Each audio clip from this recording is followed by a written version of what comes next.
اعوذ باللہ من الشیطان الرجیم بسم اللہ الرحمن الرحیم۔ ایک دفعہ مولانا جلال الدین رومی تبریزی رحمۃ اللہ علیہ قاضی نجم الدین صناعی دیوان کے پاس کسی کام سے گئے تو نوکر نے کہا کہ قاضی صاحب تو ابھی نماز پڑھ رہے ہیں۔ تو مولانا رومی رحمۃ اللہ علیہ نے پوچھا کہ کیا قاضی کو نماز پڑھنا آتا ہے؟ جب قاضی صاحب نے یہ بات سنی تو مولانا رومی رحمۃ اللہ علیہ سے پوچھا کہ یہ کیسی بات کہی آپ نے؟ تو مولانا رومی رحمۃ اللہ علیہ نے فرمایا کہ میں یہ بات اس لیے کہہ رہا ہوں کہ فقیر اور عالم کی نماز میں فرق ہوتا ہے۔ عالم اس وقت تک نماز نہیں پڑھتا جب تک کہ وہ بیت اللہ کی سمت کا تعین نہ کر لے، اور اگر معلوم نہ ہو سکے تو دل میں تحری کرتا ہے، پھر دل جس طرف گواہی دے اس طرف منہ کر کے نماز ادا کرتا ہے۔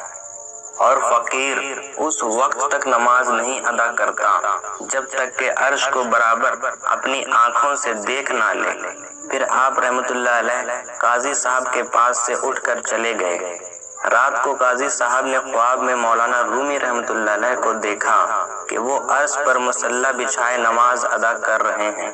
خواب کی ہیبت سے بیدار ہوئے تو فوراً مولانا رومی رحمۃ اللہ علیہ کے پاس پہنچے اور کہا کہ معذرت چاہتا ہوں، آپ مجھے اس معاملہ میں معذور ہی سمجھیں۔ تو مولانا رومی رحمۃ اللہ علیہ نے فرمایا کہ اے نجم الدین، یہ جو تم نے دیکھا کہ میں عرش پر مصلی بچھائے نماز پڑھ رہا ہوں، یہ تو فقیروں کا ادنا سا درجہ ہے۔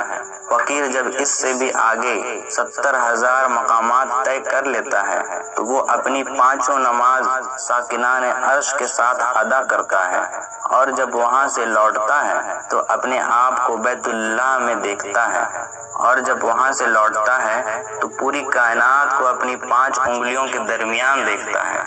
اور جب فقیر اس سے بھی آگے 70,000 مقامات طے کر لیتا ہے تو پھر اس کا مقام سے نکل کر لا مقام میں ہوتا ہے، اور اس پر اللہ پاک کے سوا کوئی بھی واقف حال نہیں ہوتا۔